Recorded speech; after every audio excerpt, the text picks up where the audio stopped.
Vous voyez ce chrétien là? Ah, mais si, ce chrétien là.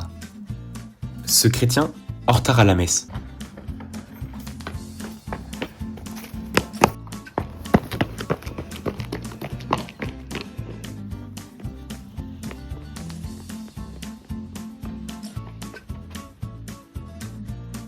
Ce chrétien qui a faim. Au nom du Père et du Fils et du Saint-Esprit. Amen. Bénissez-nous, Seigneur, bénissez ce repas, ceux qui l'ont préparé, et procurez du pain à ceux qui n'en ont pas. Ainsi soit-il. Ce chrétien qui étudie la Bible. Dans ces rues, on ceint le sac sur ses toits, sur les places, tout le monde se lamente et fond en larmes. J'ai rien compris. Ce chrétien qui fait semblant de prêcher. Va désormais, ne pêche plus. Et oui, car Jésus-Christ aime le pécheur, même s'il n'aime pas le péché, même si... Mais qui a peur de réveiller sa famille. Quel que soit notre péché, il nous aime, il nous a sauvés.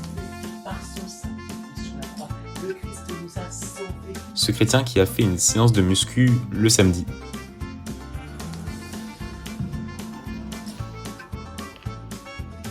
Ce chrétien qui prend tout pour un prêche. Oh Florentin, ça fait 10 minutes que je t'appelle, que je m'inquiète parce que t'es pas rentré, et t'as le culot de me dire que tu travaillais dans ta chambre. C'est compliqué de descendre dire bonjour quand on arrive. Qu'on sache au moins si t'es là, ou si t'es encore parti chez l'un ou chez l'autre avec ta voiture. Alors t'es gentil, quand tu nous entends arriver, préviens au moins que t'es rentré, parce que comme tu gares pas la voiture devant la maison, on peut pas deviner. C'est pas compliqué quand même, qu'on s'inquiète pas inutilement, et juste pour que tu comprennes que t'es pas dans un hôtel, et que t'as encore des parents qui habitent ici. Amen.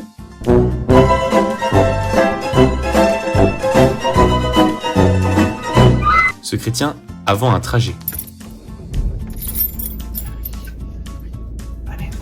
Ce chrétien qui a très faim. Bénissez-nous, Seigneur, bénissez ce repas, ceux qui l'ont préparé, procurez du pain, ceux qui n'en ont pas. Ainsi soit-il. Amen. Ce chrétien qui prie le chapelet, Sainte Marie, Mère de Dieu, priez pour nous, pauvres pécheurs, maintenant et à l'heure de notre mort. mais qui est perdu dans les dizaines. Attends là, j'en ai fait 6 ou 7? Bon, on va dire que j'en ai fait 6, comme ça, au pire j'en fais une de trop. Vraiment perdu.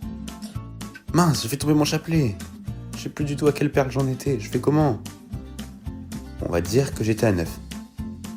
Ah oui mais non, parce que je sais plus si j'avais fait la 8ème ou pas. Bon, je recommence le chapelet. Ce crétin qui... Ce chrétien qui étudie toujours la Bible, mais qui lit les nombres. À la tête du contingent de Juda était Nachon, fils d'Aminabab.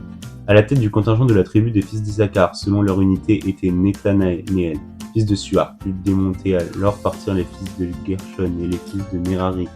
Portaient la demeure, partit ensuite l'étendard du camp des fils de Ruben, selon leur unité. À la tête de son contingent était Élissur, fils de Shedéour. À la tête du contingent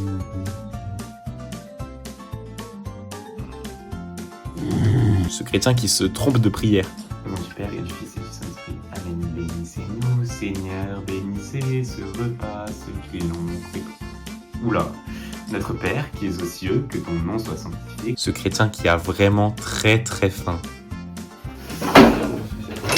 Amen. Ce chrétien avant un contrôle. Et il est écrit, tout est possible à celui qui croit. Et moi je crois que je peux réussir ce contrôle et avoir une bonne note même si je n'ai pas révisé grâce à ta puissance Seigneur.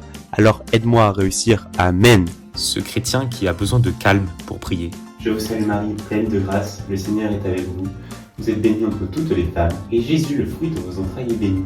Sainte Marie, Mère de Dieu, priez pour nous pauvres pécheurs, maintenant et à l'heure de notre mort. Amen. Ce chrétien qui prie. Notre Père qui es aux cieux, que ton nom soit sanctifié. Après une longue journée. Que ton règne vienne. Ta volonté soit faite sur la terre comme au ciel. Et toi? Notre pain de ce jour, T'es quel type de chrétien? pardonne-nous nos offenses,